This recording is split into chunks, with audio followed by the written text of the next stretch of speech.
soulmate expert and Asian matchmaker. Welcome to tonight's episode of Matchmaker Secrets, where we talk about love, dating, and relationships, and of course, matchmaking.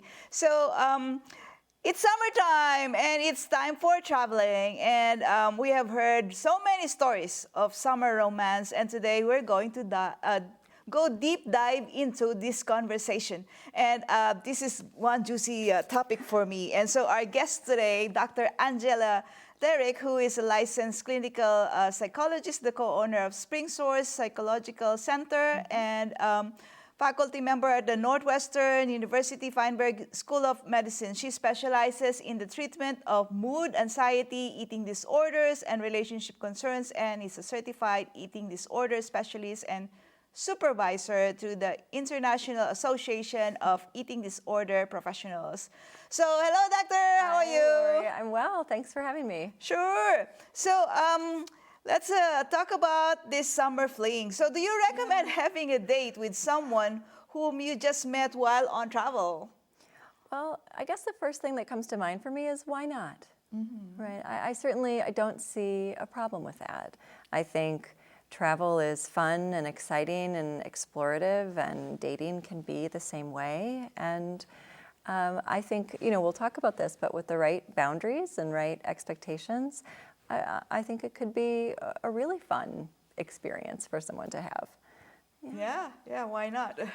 I remember I have a friend who was trying to mend a broken heart, and she went on travel. And apparently on that same location that she went on travel, that's the, where she found the next soulmate. Wow. Yeah, that's amazing. So, so do you believe that long-distance relationship works?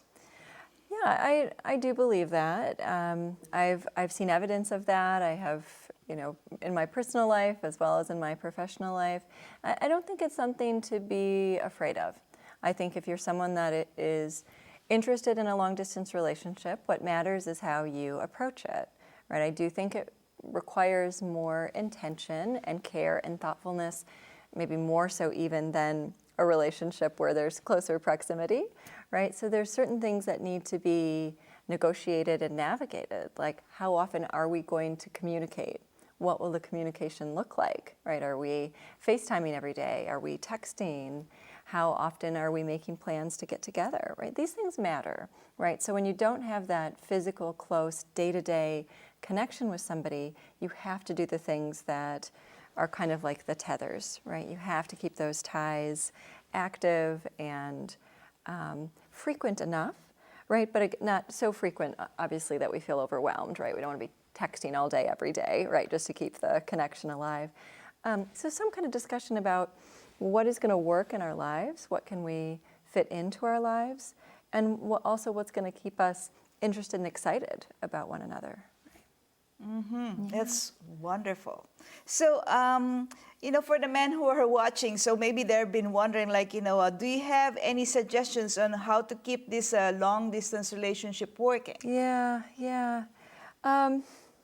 Well, I guess I'll be a little presumptive for a moment and say that, some men tend to struggle with being able to express themselves verbally and to express their emotions verbally.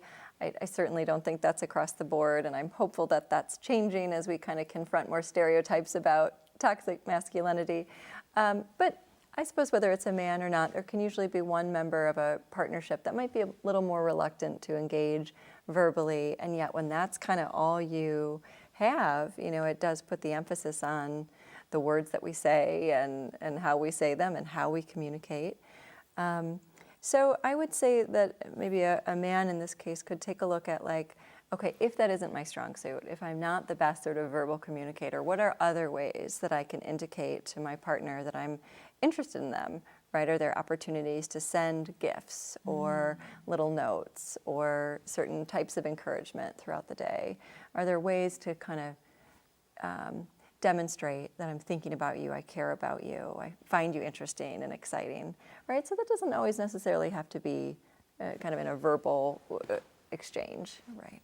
Yeah. Okay, men, gifts. We'll go with that. That's so important. Women just love gifts anyway. So, and how about for, in contrast, how about for the women? Yeah. Well, I think it's, I've seen women, I primarily work with women, I've seen women feel most soothed when they know what to expect, right? So if they are kind of, sitting in my office and saying, I haven't heard from him in 2 days, and maybe he's on a business trip, and we never talked about how often we're going to get, or, communicate while he's away and has other kind of things going on. And they can start to feel really diminished and uncertain of themselves and a bit insecure, even if that's not something they usually experience, right? So they can really, again, I think this works both ways, but I think it's valuable to think about, right, what am I needing? How can I ask for that? Maybe I want to tell my partner, hey, when you're gone on a business trip, it would be great if we could talk a couple times when you're gone or something, right? Maybe it doesn't have to be every day, but just enough that we can kind of let each other know that we're thinking about one another and we can maintain that connection. So in terms of sort of what can make a long distance relationship work, I think that piece is really important. Okay, yeah. So what you call that, I think you have brought a very important factor in any relationship anyway. That's a communication, right? You have to communicate, exactly, what are the boundaries and what are the parameters. Otherwise, it can be chaotic, right? Yeah, yes, of course, that's true for any relationship, but I think even more so kind of when you don't have that day-to-day, just even sitting with somebody, looking at facial expression, making eye contact, right? There's so much you gain out of that.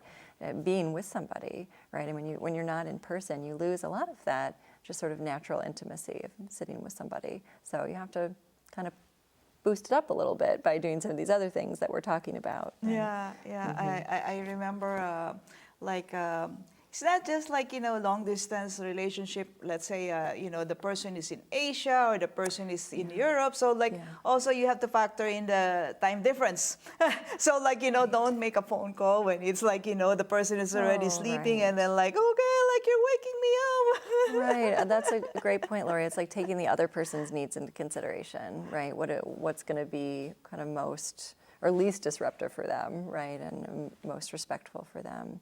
I also wanted to mention, sometimes historically people have been limited by jobs and the location of their jobs, and now we see that a lot more industries are mobile, and you could kind of be anywhere and still do your job. And so I wonder if that's going to change the dating landscape a little bit. Like if I could, if I live in Chicago, but I really could work anywhere, does that sort of open the, or expand the parameters of who I might consider dating? Yeah, that's a good idea. Yeah. Let's say if you can afford to be traveling for work anyway, because you can work from anywhere, then you can actually position yourself you're not too far away from each other anymore. Maybe you're just nearby, and so that's a good alternative to consider for you and talk about, right?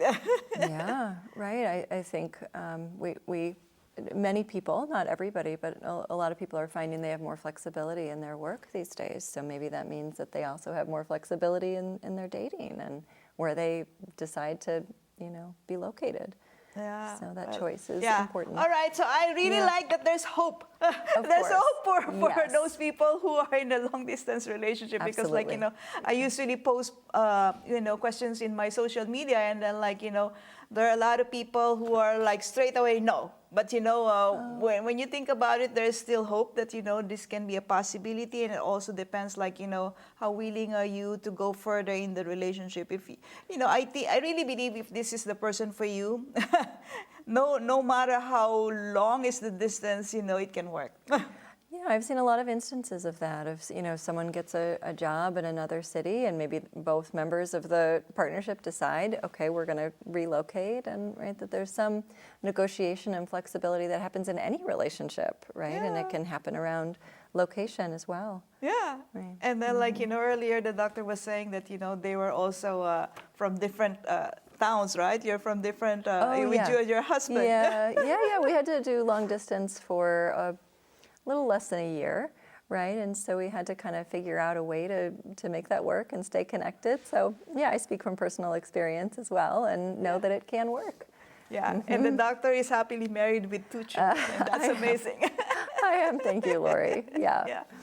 All right. So, like, I wish that we have more time, but I really appreciate it, Doctor, for sharing your expertise in this arena of, long distance relationship. We want to be able to be an inspiration to all of those who are, considering something like, it can be challenging, but there's a, possibility. And, with the world, becoming smaller because of social media, like, things can happen much more easier. Like, you can communicate, you can Skype, you can WhatsApp, you can do Facebook Messenger, so you can do Zoom. So you can have those kind of dates. Thank God that, these kind of things are already available and it's not as difficult. So if you are, a professional in love, dating, and industry, love, dating, and relationship industry, we want to have you over here and just give me a holler. We want to have your experience shared to many people over here watching us. And that's it for today. Thank you so much Thank you, again, Lori. Doctor. And I'll see you soon. You take care.